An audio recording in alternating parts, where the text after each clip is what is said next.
نہیں کی جائے گی۔ آپ نے آئین کی خلاف ورزی، جس کا سپریم کورٹ نے بھی حوالہ دیا کہ آپ نے یہ غلط کام کیا تھا کہ آپ نے نو کانفیڈنس موشن کے ہوتے ہوئے اسمبلیوں کو تحلیل کیا، تو حکومت نے یہ فیصلہ کیا ہے کہ تب کے صدر عارف الوی، تب کے وزیر اعظم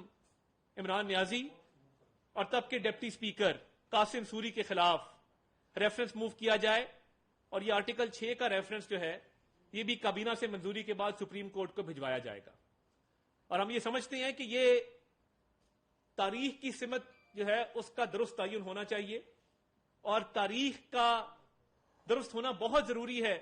کہ کل کو جس کا دل چاہے گا وہ فورن فنڈنگ بھی لے گا، جس کا دل چاہے گا اسمبلی بھی توڑے گا، جس کا دل چاہے گا وہ دہشت گردوں سے بھی ملاپ کرے گا، جس کا دل چاہے گا وہ IMF کی ڈیل کو سابوٹاج کرے گا، جس کا دل چاہے گا وہ اپنی فوج پر حملے بھی کرے گا۔ تو یہ جو جرائم کی فہرست ہے